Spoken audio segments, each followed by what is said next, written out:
Hi friends, let's start with the sum numericals of chapter number 13. Let's start with illustrations. Acha, before starting the numericals, as per our routine, you might have gone through the list of formula. They are given in the beginning of the notes of numericals. तो वो list of formula एक बार लिख डालो तो ज़्यादा better है. You'll get an idea about all the formulae. Okay, so if you have not yet written, pause the video, write it down, and then start the numericals. The very first numerical, illustration 13.1, it says somewhat like this. Given the mass of iron nucleus as 55.85 atomic mass unit and A equal to 56, find the nuclear density. Ion के nucleus का मास दिया 55.85 atomic mass unit, बराबर ये unit है उसका, AMU जो बोलते हैं तो वही. इसको कन्वर्ट कर दिया स्टैंडर्ड केजी में, where 1 AMU, you have to remember that 1 AMU is 1.67 into 10 raised to minus 27 kg. ये 1 AMU हो गया, बराबर है. तो कन्वर्ट कर दिया किलोग्राम में. Atomic mass number is given 56 and you have to find out the density. We know that density is mass upon volume. Okay, you are given the mass. What about the volume? Normally the atom is considered to be spherical, तो nucleus is also considered to be a sphere, rigid sphere. तो उसका volume आ जाएगा 4/3 पाई are cube. अब are radius तो दिया नहीं है तो कोई बात नहीं, रेडियस का फॉर्मूला हमारे पास है r0 a raised to 1/3 का cube. So that makes 3m upon 4 pi r0 cube into a. अब r0 कहाँ पे, तो r0 is again a constant, value 1.2 Fermi, that is 1.2 into 10 raised to minus 15 meter. r0 is 1.2 Fermi, that is 1.2 into 10 raised to minus 15 meter. Okay, ये constant r0 का value a दिया हुआ है. All the values are now there with you, so you can just find it out kg per meter. ये हो जाएगा illustration 3.1. Density find करना है, nuclear density. Okay, next we go for illustration 13.2. Estimate the energy equivalent to 1 gram of the substance. 1 gram substance के equivalent energy कितनी है वो find करना है. तो 1 ग्राम का कनेक्टेड एनर्जी चाहिए, तो 1 gram is this much kilogram. And energy का formula according to Einstein E is equal to mc square. Put up the values, बराबर है, and you will get the answer in joule. बराबर है, joule में ले. अब उसे MeV में कन्वर्ट करना हो तो you can convert it like this also further. के इसको this much EV divide by 1.6 10 to minus 19 and further ले जाओ तो ये आ जाएगा EV में आंसर. फर्दर उसको MeV में ले जाना है, मिलियन इलेक्ट्रॉन वोल्ट, तो डिवाइड बाय 10 to 6, तो दिस मच MeV. ये हो गया. कुछ बताया नहीं इसमें, it's nothing specified in the sum. तो आप यहाँ पर गाड़ी रोक देते तो not a problem, no issue. But my advice is go up to MeV. Practice भी हो जाएगी EV एंड MeV में कन्वर्ट करने की. मिलियन इलेक्ट्रॉन वोल्ट जूल में, तो जूल में रहने दो, नो प्रॉब्लम. इस सम में जरूरत नहीं है, this much is not required, the lower part is not required, पर अगर करें तो इट्स बेटर, एडवाइजेबल है. चलो फिर चलते हैं 13.3 की तरफ. 13.3 में दिया हुआ है find the energy equivalent to 1 atomic mass unit. जैसे यहाँ मास 1 ग्राम के लिए पूछा है, वैसे 1 एटॉमिक मास यूनिट के लिए पूछा है कि कितनी एनर्जी होगी equivalent in joules and then in MeV. Joule में भी MeV में, यानी ये पूरा करना है 1 AMU के लिए. Further you are said that using this express the mass defect of oxygen 816 in MeV per C cube. Mass defect MeV per C cube में बताना है.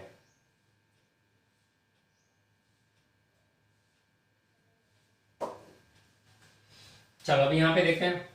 पहले energy equal to this mass defect, E equal to how much.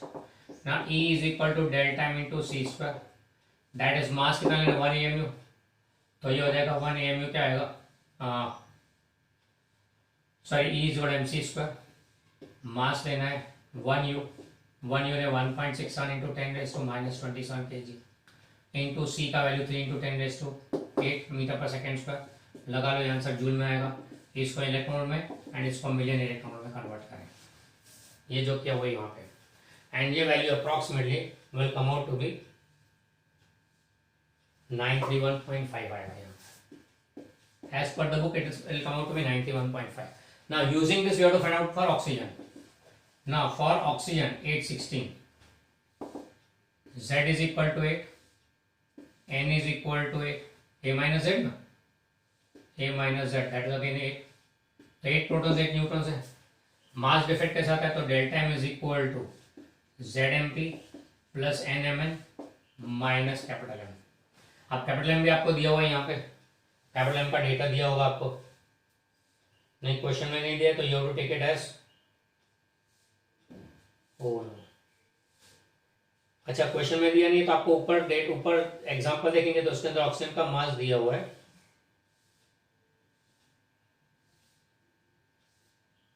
15.99053, 15.99053। तो ये m का value आपको लेना है, m to be taken as 15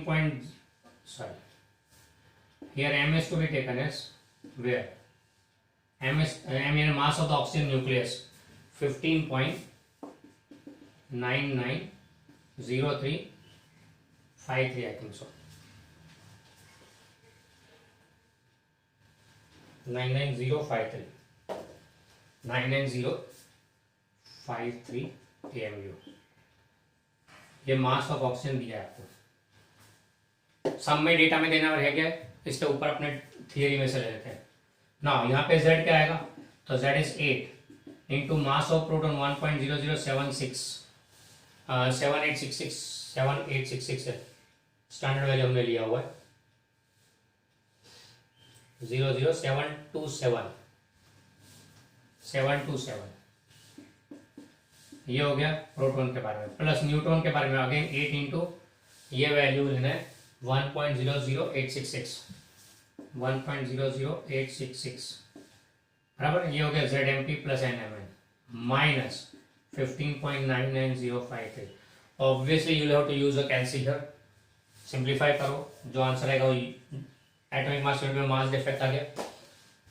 अब इसका इक्विवेलेंट एनर्जी चाहिए, तो मास आप देखो E is equal to delta M into C square, तो delta M will be equal to E upon C square हो गया। अब इसका इक्विवेलेंट एनर्जी कितना, इसका इक्विवेलेंट एनर्जी इज 1 AMU हो गए, तो यहाँ पे क्या मिलता है अपने को 1 AMU is equivalent to 931.5 MeV। तो यहाँ जो है इतना AMU है, तो दिस मच इंटू 931.5 सॉरी 931.5 ये हो गया MeV एनर्जी। पर ये तो इक्वल टू लिख रहे हैं, मास लिख रहे हैं, इससे डिवाइड बाय सी स्क्वायर कर देते हैं, या फिर ये यूनिट में नहीं करते एक्चुअली, यहाँ पे डिवाइड बाय सी स्क्वायर, या फिर MeV बाय सी स्क्वायर लिख दो, चलेगा, यूनिट दिया इन्होंने इसलिए MeV बाय सी स्क्वायर। ओके, तो ये हो गया आपका डेल्टा एम का वैल्यू इन MeV पर सी स्क्वायर। हमने यू को MeV में कन्वर्ट कर दिया, डिवाइड बाय सी स्क्वायर कर दो तो आ जाएगा delta M in atomic mass unit. Okay clear, सही हो गया मास डिफेक्ट इन MeV पर सी स्क्वायर। That's regarding 13.3। तो ये तीन सम हमारे हो गए, 13.1, 13.2 एंड 13.3 या 13.1, 13.2 and 13.3। Just go through this, फिर चलते हैं आगे 13.4 and 13.5।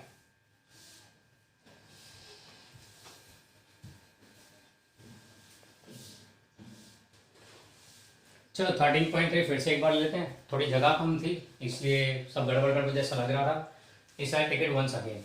What you are said is you are given that mass equal to 1 atomic mass unit, यानी कि 1.67 इंटू 10⁻⁻27 kg ये दिया हुआ है आपको, एंड आपको बोला इक्विवेलेंट एनर्जी ढूंढे, एंड वो भी in joule and in MeV दोनों में ढूंढना है। तो E का फॉर्मूला एनर्जी का in terms of mass mc², that is mass 1.61 into 10⁻⁻27 kg into C 3 into 10⁸ metre पर सेकेंड का स्क्वायर, ये आएगा इतना जूल। इसको कन्वर्ट करें इलेक्ट्रॉन वोल्ट में, एंड फिर इसको कन्वर्ट करें मिलियन इलेक्ट्रॉन वोल्ट में, एंड ये आएगा कुछ आपका 931.5। Okay, so what we can say is that 1 atomic mass unit mass, इतना mass 1 AMU mass is equivalent to, equal to तो नहीं लिख सकते क्योंकि एनर्जी सामने लिखा है, इज इक्विवेलेंट टू 931.5 MeV। ये हमको यहाँ पे रिजल्ट मिला। ओके, अब इसी बात को ध्यान में रखे ऑक्सीजन के लिए ढूंढना है फॉर O816 कितनी उसकी एनर्जी है, अच्छा कितना मास डिफेक्ट है, पहले वो ढूंढते हैं। तो ऑक्सीजन के लिए Z इज इक्वल टू 8, फिर N is equal to A minus Z, that 60 minus 8 is again 8.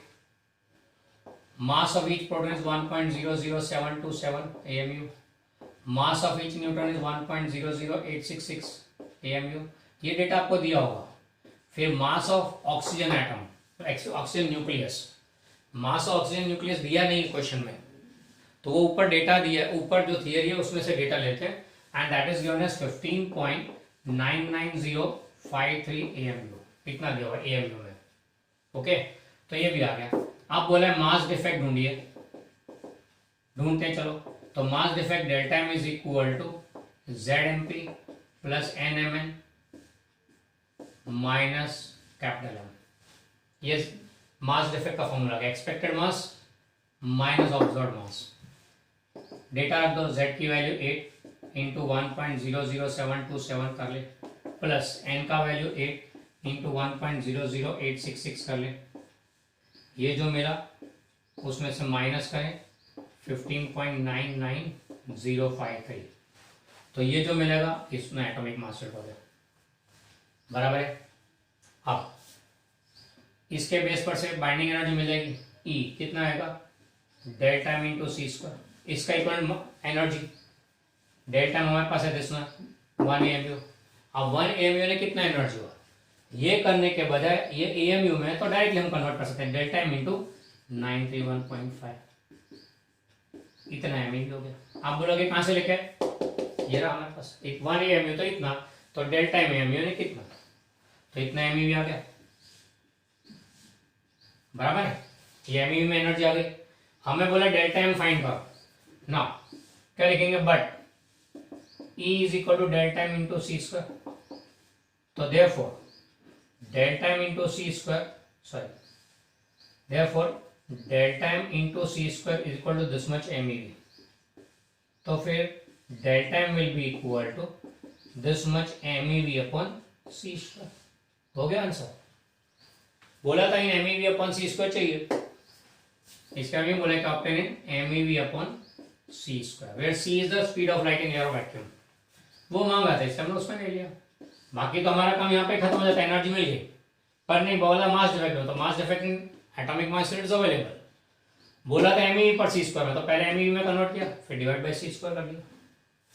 Okay, so that's regarding some number 13 point. उधर कम जगह में इतना सारा कॉम्पैक्ट कर दिया, इससे थोड़ा लगा कि हर्षप हो गया, इसलिए फिर से ले लिया यहाँ पर. ओके, फिर भी अगर कहीं तकलीफ पड़े तो बोलना, एंड इसे कॉपी आउट कर लो, क्योंकि नोट्स में भी शायद मैंने थोड़ा देख लीजिए, अगर कई स्टेप मिसिंग हो तो you can add the steps from this one.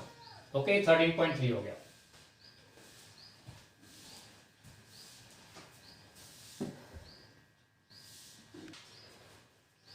Next we go on for illustration 13.4. अब 13.4 में क्वेश्चन में ऐसा बोला है, the half life of uranium undergoing alpha decay is 4.5 into 10⁻⁹ years. Uranium 92-238 का हाफ लाइफ दिया हुआ है. बोला है mass 1 gram sample, what is the activity of 1 gram sample of uranium 92-238. इसकी एक्टिविटी कितनी 1 ग्राम सैंपल की. अब एक्टिविटी को हमने आई से नोट किया, क्योंकि आर फॉर रेडियस भी है, रेडियस ऑफ न्यूक्लियस भी है, और आर फॉर एक्टिविटी भी रखा है बुक ने, तो हमने फिलहाल इसका सिंबल आई कर लिया है. अब देखो हमें एक्टिविटी ढूंढनी है, तो एक्टिविटी का फॉर्मूला क्या है, I is equal to lambda into N. एक तो लैम्बडा की जरूरत पड़ेगी, डीके कांस्टेंट, एंड दूसरा चाहिए N number of nuclear left undisintegrated. तो पहले तो लैम्बडा देखिए, तो we know that tau half is equal to 0.693 upon lambda. तो therefore lambda will be equal to 0.693 upon tau half. ये मिल जाएगा आपको decay constant this much, year inverse.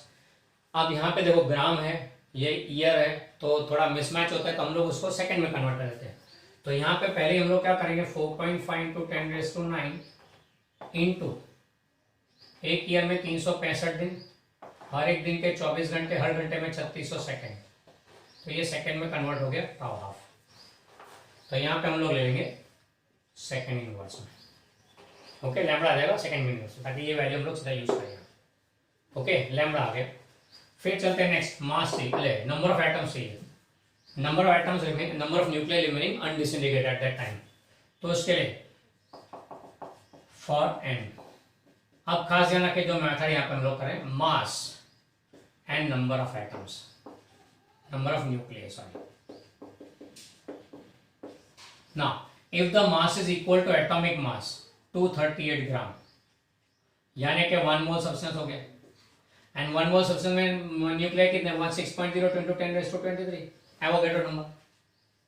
तो एटॉमिक मास जितने मास में एवोगैड्रो नंबर जितने न्यूक्लियर, तो 1 ग्राम में कितने, सीधा सा हिसाब, 238 ग्राम में इतने, तो 1 ग्राम में कितने, तो यहाँ पे हो जाएगा number of nuclei will be 1 × 6.02 × 10⁻23 upon 238, this much nuclei।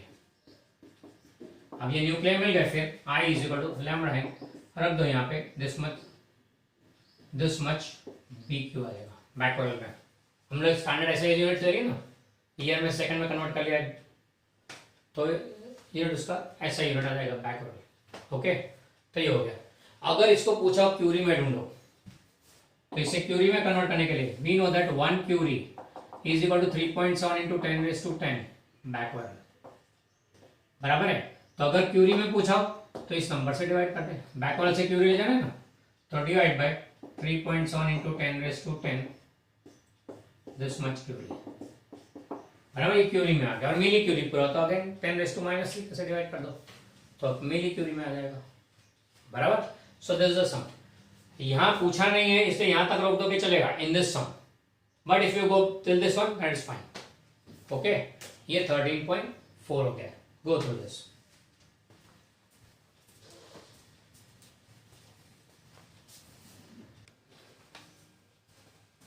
Next चलते 13.5 की तरफ।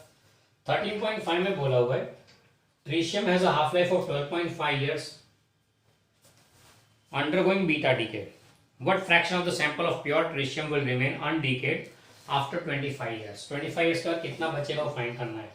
यानी आपको दिया हुआ है ताउ हाफ इक्वल टू 12.5 ईयर, तो टी इक्वल टू 25 ईयर के बाद कितना पार्ट बचेगा, फ्रैक्शन चाहिए,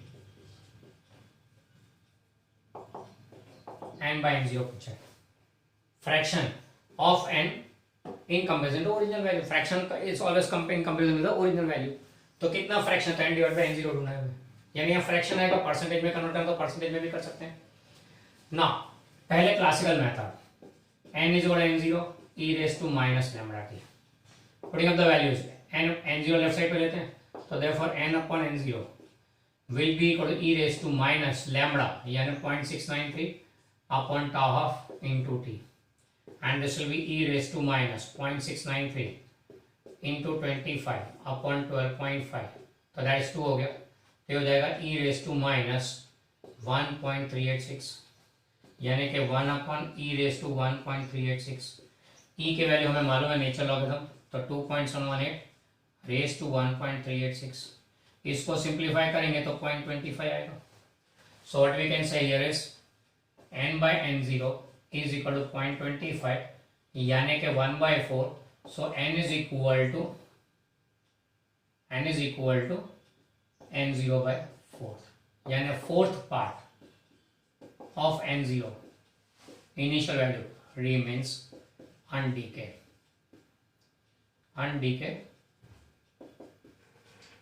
after 25 years। okay, fourth part remains undecayed after 25 years। 25%, 0.25 बोलो, या फिर इसको लिख सकते हो 25% ऑफ n0 भी लिख सकते हो। ओके, परसेंटेज में पूछा हो तो ये हो गया क्लासिकल मेथड, जिसमें इसे फाइंड करना थोड़ा तकलीफ वाला है।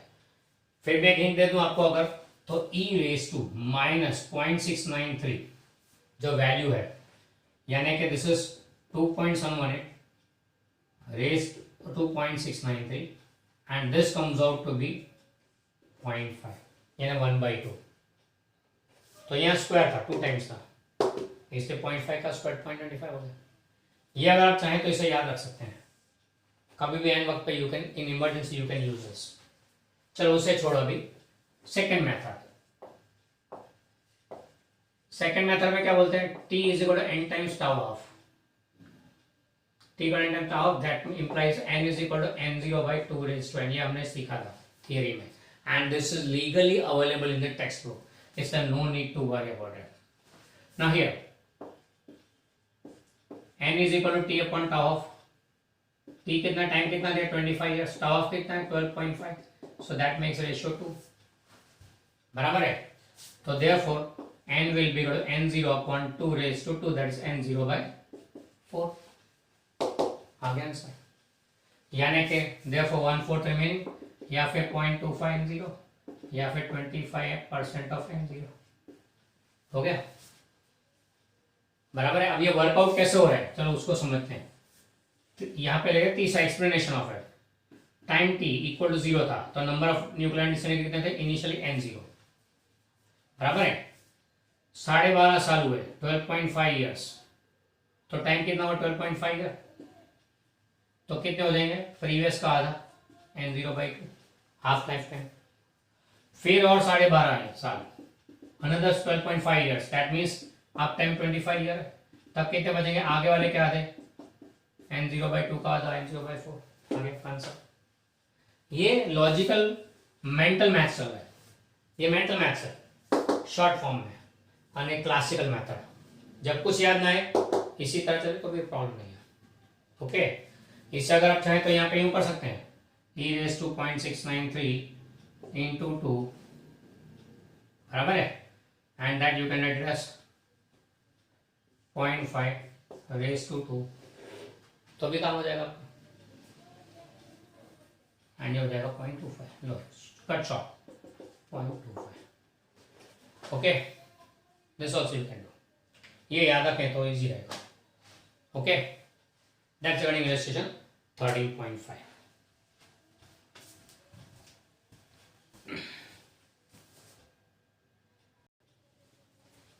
चलो अब चलते हैं 13.7 की तरफ।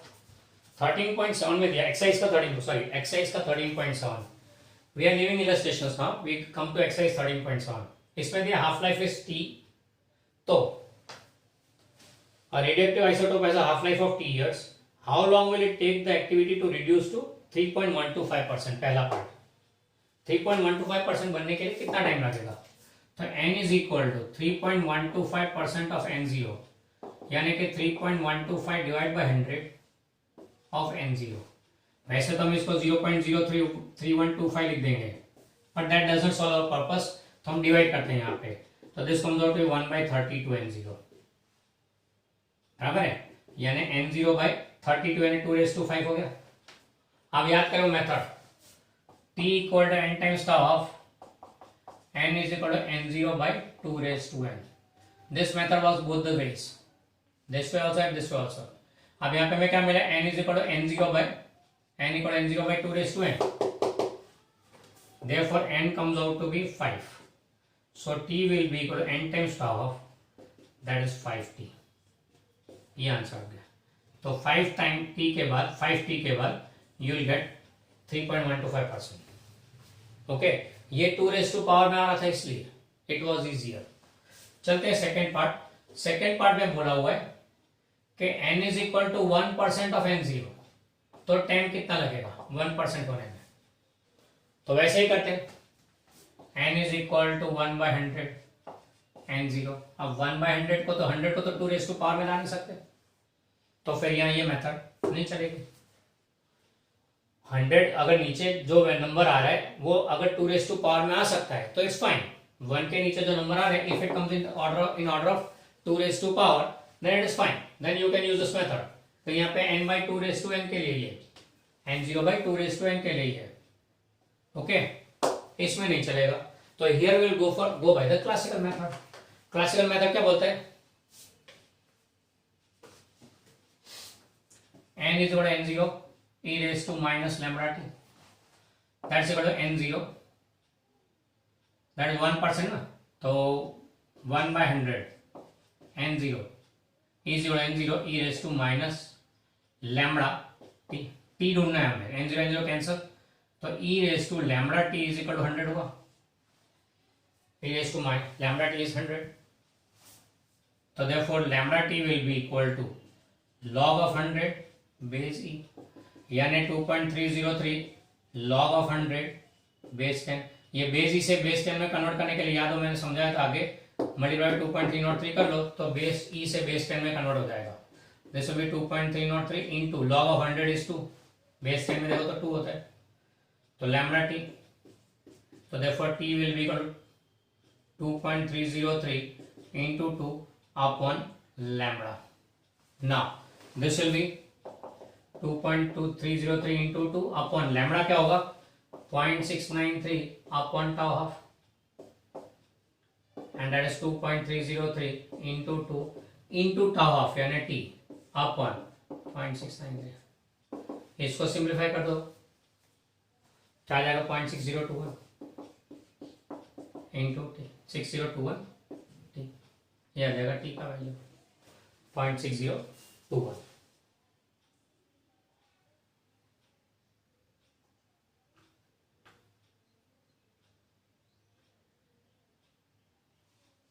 Oh, sorry, it will not be. Sorry, it's not this. I'll be 6.65 t. This will be 6.5. यानी इसको कैलसी से सॉल्व कर दो, you'll get the answer. Okay? तो ये हो गया रिगार्डिंग सम नंबर 13.7. 1% के लिए क्या क्लासिकल मेथड से, क्या इसे क्लासिकल मेथड से कर सकते हैं? Definitely yes, you can do the same thing by this method also. यानी ये मेथड हर एक में चलेगी.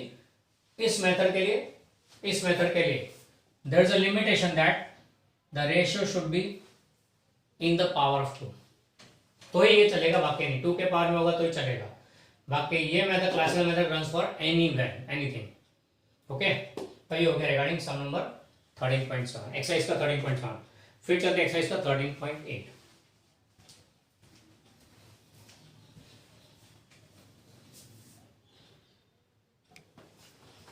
So next we go for 13.8. 13.8 में इनिशियल कुछ लाइन है कार्बन डेटिंग के बारे में दिया हुआ है कि how to know the age of the given substance using radiocarbon. The normal activity of living carbon containing matter is found to be about 15 decays per minute for every gram of carbon. Normal decay rate क्या होता है, यानी activity क्या होती है 15 decays per minute. This activity arises from a small proportion of radioactive carbon present with the stable carbon isotope. यानी C612 stable है, C614 is radioisotope. When the organism is dead, its interaction with the atmosphere, which maintains the above equilibrium activity, ceases. उसका normal interaction cease होता है and its activity begins to drop. From the known half-life, half-life of radioactive carbon is 5730 years, and the measured activity, the age of specimen can be approximately estimated. This is the principle of carbon dating used in archaeology.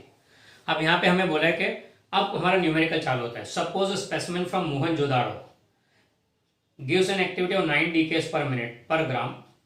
Estimate the approximate age of the Indus Valley civilization.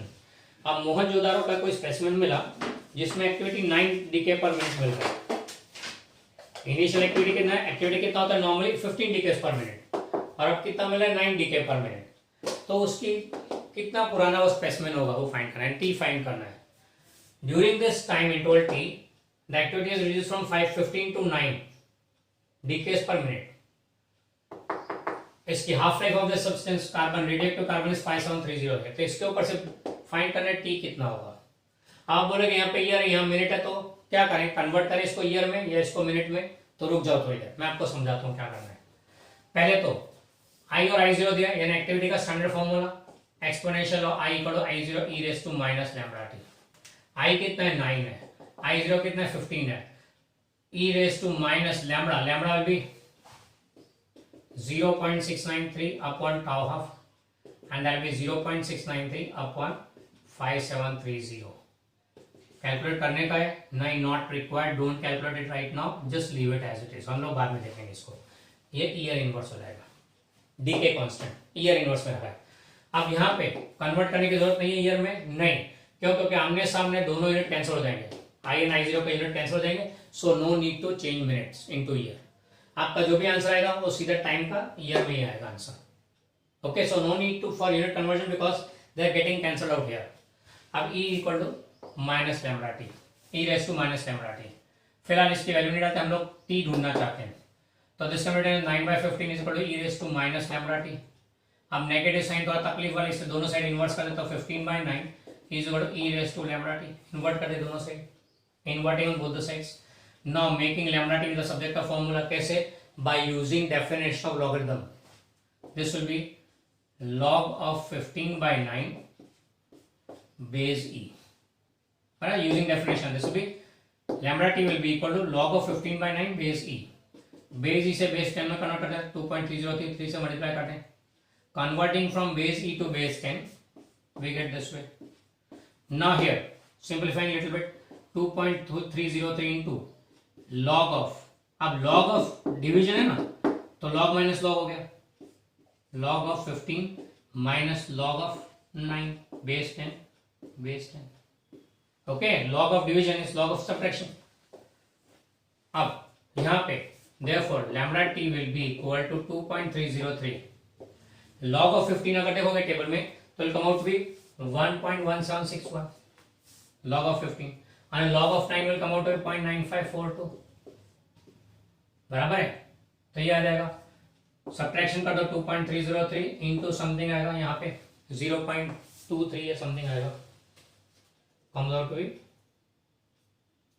अच्छा वो डाल देना value जो भी आएगा, this much, ये lambda into, तो t will be equal to 2.303 into this value upon lambda. अब लैम्बडा यहाँ पर है हमारे पास में रेडी है, तो this will be 2.303 into that's value upon 0.693 divide by 5730, this much year, ये आ जाएगा आंसर. एंड ये कितना आ रहा है, final answer come out to somewhat 4774228, 4228 years आ रहा है मोहनजोदड़ो के उस सैंपल की एज, यानी इतने साल पुराना है वो, 4000 साल पुराना है अप्रॉक्सीमेटली. ओके, तो ये हो गया regarding 13.8. This is the method how age of a given specimen is found out by archaeological people. बराबर है, चलो फिर चलते हैं आगे 13.9 की तरफ. चलते हैं एक्सरसाइज का 13.9 की तरफ. एक्सरसाइज के 13.9 में क्वेश्चन कुछ ऐसा बोल रहा है, obtain the amount of cobalt 2760 necessary to provide a radioactive source of 8 millicurie strength. The half life of cobalt is 5.3 years. Half life 5.3 year दिया है, 8 मिलीक्यूरी एक्टिविटी दिया हुआ है, और बोला है मास ढूंढो, अमाउंट ऑफ सब्सटेंस ढूंढो. अब एक्टिविटी मिलीक्यूरी में दिया, उसको पहले स्टैंडर्ड फॉर्म में ले जाते हैं. स्टैंडर्ड फॉर्म एसआई सिस्टम में बी क्यू है, तो सबसे पहले 8 इंटू 10⁻³ क्यूरी हुआ, that is 8 into 10⁻³ into 3.7 into 10⁻10, इतना बैकवर्ड हो गया. क्यों? क्योंकि 1 क्यूरी इज 3.7 इंटू 10⁻10 बैकवर्ड, ये हम लोग जानते हैं. ओके, फिर further year given half life कितना है 5.3 ईयर्स. अब स्टैंडर्ड कैलकुलेशन के लिए तो ऐसा यूनिट चाहिए, ऐसा यूनिट को सेकंड में लेते हैं, तो दिस विल बी 5.3 इंटू हर साल में 365 दिन, हर दिन के 24 घंटे, हर घंटे के 3600 सेकेंड, 3600 सेकेंड, तो दिस मच सेकेंड हो गया ये. ओके, और हमें बोला है मास ढूंढो, एक्टिविटी दिया है, टाफ दिया है, मास ढूंढो. तो सबसे पहले हम लोग लैम्बडा ढूंढ लेते हैं. क्यों? क्योंकि activity is lambda into N, तो एन विल बी करो आई अपॉन लैम्बडा. आई है, लैम्बडा टाउ हाफ से मिल जाएगा, lambda will B 0.693 upon tau half, तो दिस मच सेकंड इनवर्स आ जाएगा. ये लैम्बडा आ गया, रख दो यहाँ पे, तो जो मिलेगा नंबर ऑफ न्यूक्लियाई मिलेंगे. अब नंबर ऑफ न्यूक्लियाई तो मास कैसे ढूंढेंगे, कोबाल्ट 60 दिया है कोबाल्ट का. अब देखो यहाँ पे नंबर ऑफ न्यूक्लियाई, ऐसे एक हमने इलस्ट्रेशन में किया था, उसी को कर रहे हैं, यहाँ पे रिपीट कर रहे हैं. अगर मास 60 ग्राम है तो नंबर ऑफ न्यूक्लियाई कितने होंगे 6.02 इंटू 10⁻23. क्यों? एटॉमिक मास है 1 मोल, 1 मोल में 6.02 इंटू 10⁻23 न्यूक्लियाई. तो फिर इतने न्यूक्लियाई एम, कितना मास, तो mass M will be equal to n into 60 upon 6.02 into 10⁻23, इतना के लिया जाएगा. अच्छा ग्राम में है ना यहाँ पे मास, तो इतना ग्राम आ जाएगा. लो काम खत्म आपका, मास आ गया. आगे हमें क्या दिया था, मास दिया था, एक्टिविटी ढूंढा था, तो ये रहा ना वो सब वही है, मास दिया एक्टिविटी ढूंढना. टाउ हाफ ईयर्स में दिया है, तो उसको सेकंड में कन्वर्ट करें पहले, तो lambda will be equal to 0.693 upon tau half, इतना सेकंड हो गया, सेकंड इनवर्स हो गया. फिर मास दिया है 15 मिलीग्राम यानी कि 15 इंटू 10⁻³ ग्राम। तो फिर मास पर से let's find out the number of nuclear. Mass कितना 90 ग्राम, तो number of nuclear 6.02 into 10⁻23। Mass 90 gram, तो नंबर ऑफ न्यूक्लियर 6.02 इंटू 10⁻23। तो मास अगर 15 इंटू 10⁻³ ग्राम होगा तो कितने न्यूक्लियर होंगे? 10 will be equal to 15 into 10⁻³ into 6.02 into 10⁻23 upon 90। This much nuclear हो गए। अब इतने न्यूक्लियर हो गए तो एक्टिविटी में जाएगा I is equal to lambda into N. Lambda भी है एन भी है तो मिल जाएगा this much B Q. And अगर चाहे तो आप इसे क्यूरी में कन्वर्ट करेंगे। कन्वर्शन है आपके पास में, दोनों सम सिमिलर। यहाँ एक्टिविटी दिया है मास ढूंढना है, या मास दिया एक्टिविटी ढूंढना है। ओके, जो गेम थी वो यही है, एन पर से मास ढूंढना है, मास पर से एन ढूंढना है। और ये मेथड तो हमने 11th में सीखा हुआ जब काइनेटिक थियरी गैसेस पढ़ रहे थे। ओके, तो ये हो गया 13.9 13.10। ये सिमिलर टाइप के सम सारे exponential law, half life and average life time के ऊपर बेस्ड है। ओके।